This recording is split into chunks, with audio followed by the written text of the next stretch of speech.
Hi, let me introduce you a fantastic power supply from Unit Trend. The model is Unit UTP3305-II. It's a DC power supply.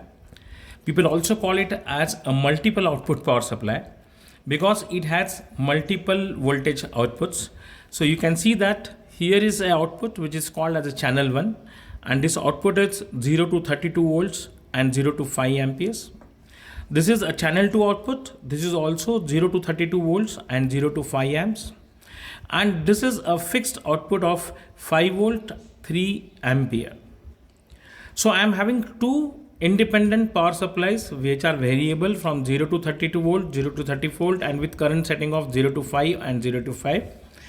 And this is the 5 volt, 3 amps output. Now you can see that the beauty of this product is that I can vary the channel 1 output from here as a voltage. It is a multi-ton pot, so you can fantastically set the output voltage over here. Similarly, I can set the current from this particular knob, which is for the current setting for channel 1. For channel 2, I can set voltage from here and I can set current from here. And channel 3 is a fixed output, which is a 5 volt 3 amps.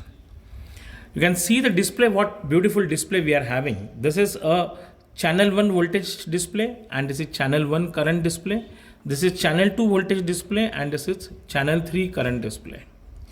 Now you can see that the channel 1 display, you get in a voltage display, you get a resolution of 0.01 volts. That means a 10 millivolts. And similarly for current, you get a resolution of 0.001 amps, that is the 1 milliampere current.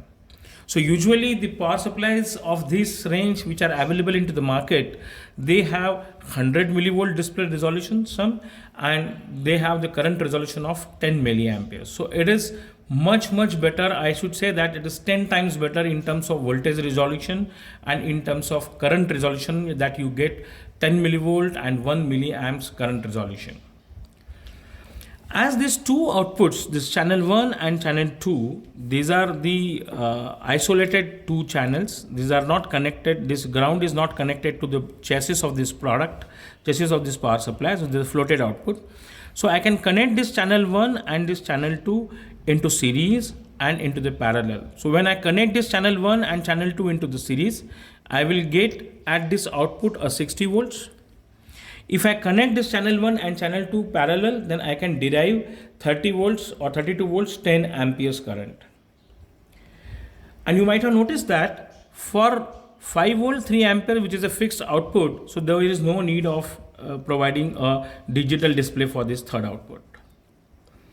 Many times what happens when we are using power supply into our lab, we connect our some load circuit on this output terminal, and if we do some changes, the conventional practice is that we should either take out all these power supply term connections and then change the voltage and current and then again connect our circuit. And this is cumbersome, and that is the reason all industry power supplies, they have this output on off switch. So you can see that if I connect this output at this out terminal, say for example, let me connect it over here. I'm connecting this output to here. I'm connecting this multimeter here, multimeter output. Now you can see that there is no display showing output voltage because the output is not available right now.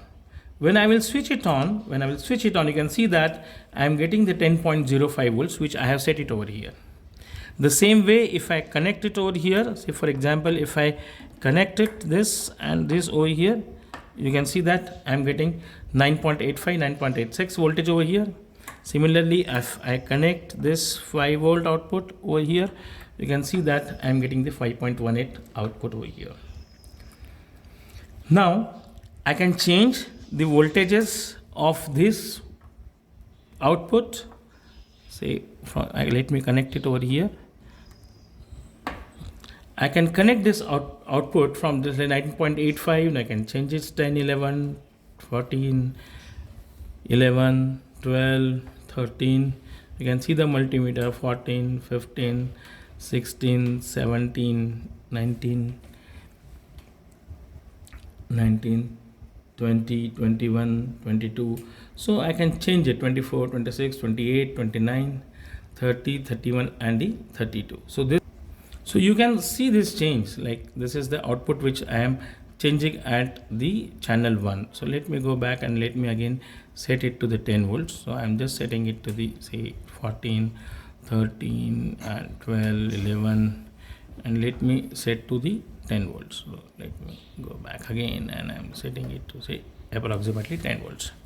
Similarly, I can change this output. So this is for channel 2 output. So I can change this. So see, I'm changing this, it is changing, right? So this I can change.